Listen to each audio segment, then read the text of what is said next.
Bugün bize ne anlatacaksın? Bugün sizinle çok farklı bir yere gideceğiz. Hep böyle Avrupa kıtasındaydık. Şimdi başka bir kıtaya gideceğiz. Hangi kıta? Asya, Japonya. Hadi bakalım. Götürü bizi Erhan Baba. İstanbul trafiğinde sıkışıp kaldınız. Trafik bir duruyor bir kalkıyor. Sonra bir anda önünüz açılıyor. Ve altınızdaki arabayla gaza basıyorsunuz ve bir anda hızlanıyorsunuz. Virajların beline tıpkı tango yapar gibi sarılıyorsunuz. Karşı taraftan da aynı sizinki gibi bir araba geçiyor ve arabayı kullananla selamlaşıyorsun. Yanınızdaki kız hemen atlıyor. O kimdi? Bebeğim, her şeyi böyle soracak mısın? Tanımıyorum ama aynı ailedeniz. Bu öyle bir aile ki İsveç ormanlarından başlayıp Afrika yaylalarına kadar yayılıyor. Asfalttan çok toprağa, 2'den çok 4'ü, lacivert ve altın sarısını ve en önemlisi devasa kanatları seviyor. Bu ailenin adı ne mi? Subaru ailesine hoş geldiniz.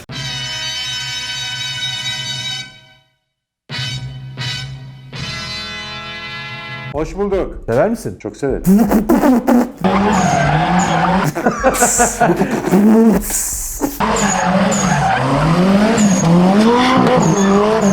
Evet, devam. Subaru 2. Dünya Savaşı sonrasında herkesin arabası olabilecek küçük modellere odaklanmıştı. 80'lerin başında da dünya çapındaki popülaritesini arttırmak için motor sporlarına yatırım yapmaya başladı. Bu geniş yelpaze içinde motor sporlarında seçtikleri kategoride benim de kişisel favorim olan rally'ydi. Ben severim rally'yi, sen sever misin? Ben de çok severim. Abi Subaru ne kadar meşhurdu ya. 90'ların Evet. ikon markası gibi bir şey yani. Aynen öyle. Bir de o zamanlar tabii yeni bir şey oldu ya, bugünün Tesla'sı gibi popülerdi yani. Rally o kadar zor ki arabanın içinde bir kişi olmanız yetmez. Size yolu fısıldayan bir yancınız olması gerekiyor. Absolute right, 50 flat left maybe, 50 easy left maybe, 30 long easy left, 70.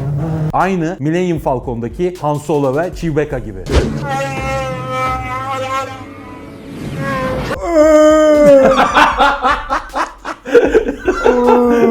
Bu durumda ben Han Solo. Evet, ben Chewbacca. Ben severim. Chewbacca olmak isterim yani. Valla benziyorsun ha.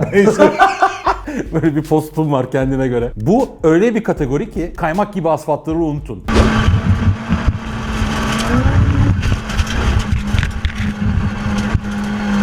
Çamur, kar, çakıl derken yolun kenarındaki bir ağaca veya bir insana çarpmanız an meselesidir.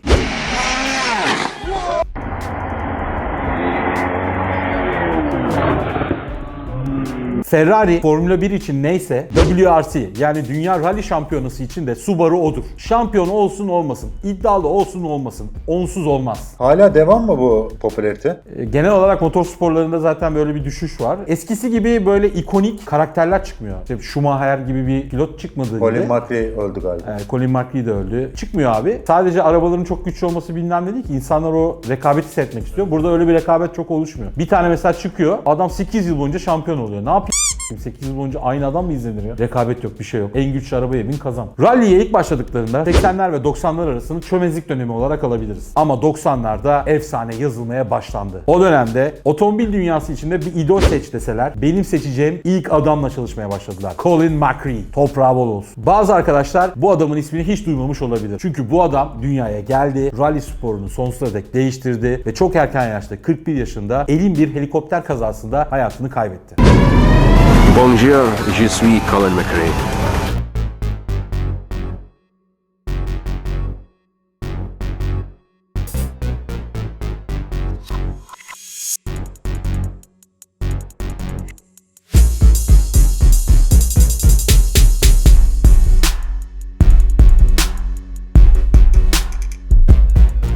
Daha da ilginci, Colin McRae'nin son yarıştığı yarış 2006 yılında Türkiye rallisidir. Ve Erhan kardeşiniz de Antalya dağlarında onu canlı bir şekilde çıplak gözle izleme şansına ulaşmıştır. Niye? Çünkü adam. Çünkü King. kral. Ben de çok niyetlendim de gidemedim. Ama sen o zaman İzmir'deydin. Ne alaka, İzmir'den Antalya'ya gitmek daha mı kolay? Psikolojik olarak daha kolay. Öyle mi diyorsun?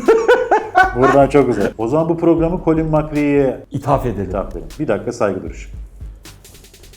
Tamam. 1993 sezonunda Subaru Legacy'den Impreza'ya geçtiler. Takımın sponsoru State Express 555 diye bir tütün firmasıydı. Markanın renkleri de lacivert ve altın sarısıydı. Neden mi bunları anlatıyorum? Çünkü bu renkler Subaru'yla, Subaru da Dünya Rally Şampiyonası'yla özdeşleşmiştir. Impreza teknik olarak kısa kasalı bir Legacy'ydi. 4 kapılıydı, sürekli 4 çekerdi ve tabii ki de tüm Subaru'lar gibi Boxer motora sahipti. Impreza ilk olarak 1992 yılında Japonya'da piyasaya sürüldü. Subaru özel bir donanım paketi hazırlamıştı. Bu pakette turbo şarjlı motor seçeneği vardı ve adı da WRX'ti. Yani World Rally Experimental.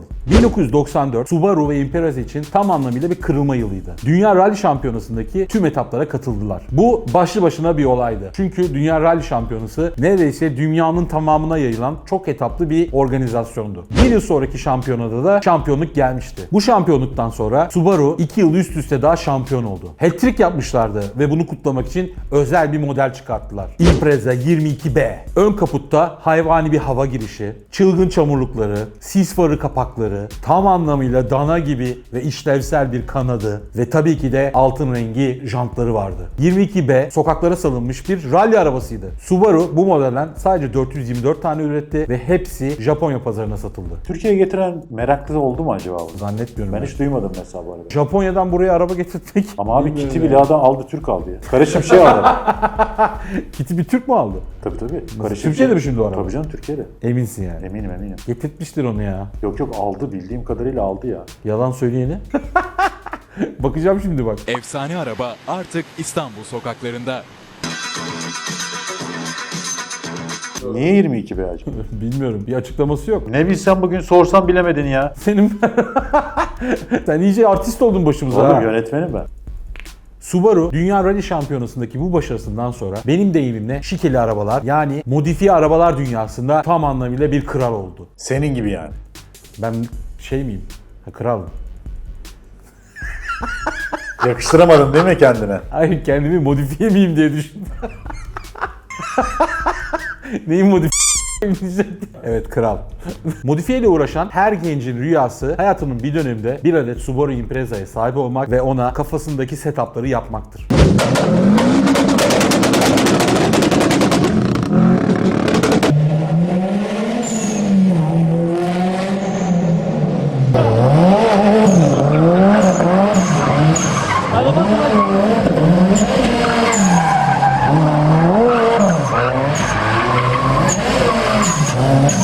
Subaru alemin kralıdır, kralı. Mitsubishi Lancer Evo, Civic Type R, Focus RS, Golf R. Bugün hala daha varlarsa aslında bunu biraz da Subaru'ya borçlulardır. Yanlış anlamayın, bu kategoriyi Subaru yarattı demiyorum. Ama bu kategorinin popüler olmasında çok büyük rol oynadı. Sanırım mevzuyu anladınız. Impreza'da yeni dönem 227 beygirlik Bug Eye olarak adlandırılan bu arabayla başladı. Neden mi Bug Eye? Çünkü böceğe benzeyen gözleri vardı. Bu gözlerle ilgili Lamborghini'ni de mesela kaşmaşmış falan kirpik. O zaman bir moda mıydı acaba bu? Benzetebilen, güzel benzetebilen arabayı zaten farklı bir boyuta taşıyor ama. Miura buna bir örnek, BMW'nin Angel Eye buna bir örnek. Burada mesela Bug Eye deniyor, bence çirkin.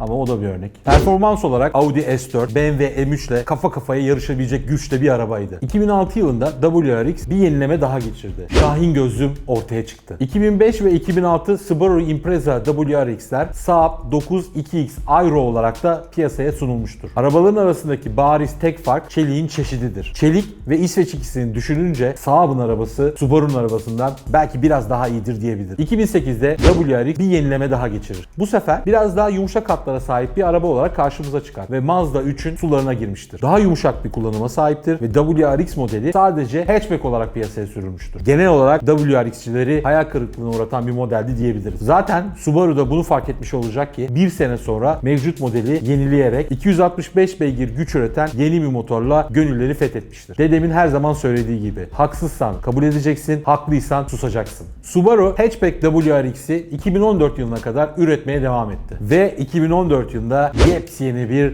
WRX piyasaya sürdü. Ve bu anda WRX dünyası tam anlamıyla ortadan ikiye bölündü. Bazıları Impreza'nın mirasına ihanet edildiğini düşünüyordu. Arabanın DNA'sının değiştiğini düşünüyorlardı. Diğer tarafsa Subaru'nun yıllar önce gelmesi gereken noktaya anca vardığını düşünüyordu. Kim ne derse desin 2015 Subaru Impreza WRX güzel ve mükemmel bir arabadır. 268 beygirlik motora 6 vitesli şanzıman eşlik etmektedir. Bir sonraki yıl Subaru Isle of Man yarışı için özel olarak geliştirdiği Impreza Turbo ile tam 600 beygir güce ulaştı. Isle of Man'i biliyor musun? Motor şeyini biliyorum. Motosiklet tarafını. İşte orada aynı yarışta arabalar da yarışıyor. Ben onu bilmiyordum. O bir festival gibi ya. Ya ona çok gitmek istiyorum ben aslında ya. O tam manyaklık biliyorsun. Abi ruh hastası ya onlar. Dur bak anlatayım sana. Tamam hadi. Isle of Man dünyadaki belki de en yarışlardan biridir. Man Adası olarak bilinen adanın yolları her yıl trafiğe kapatılarak motosiklet ve araba yarışçıları için tam anlamıyla ölüm pistine dönüşmektedir. Zaten küçücük bir ada ve pist gibi zaten. Evet, küçük bir ada ve 60 kilometrelik bir yolu var. Onların hepsini trafiğe kapatıyorlar ve işte sırayla arabalar ve motosikletler zamana karşı yarışıyorlar. Birbirleriyle yarışmıyorlar. İnşallah gideriz. Kardeşim bir sponsor bulursak gideriz ya. Ne zaman yapılıyormuş bak bakayım. Bakıyorum. Bugün mü? Mayıs 25. Mayıs Haziran 25'e kadar 25. bu kanal var ya. Bu manyak Subaru WRX 60 kilometrelik bu ölüm parkurunu 18 dakika gibi çılgın bir zamanda yapıp rekoru kırmıştır.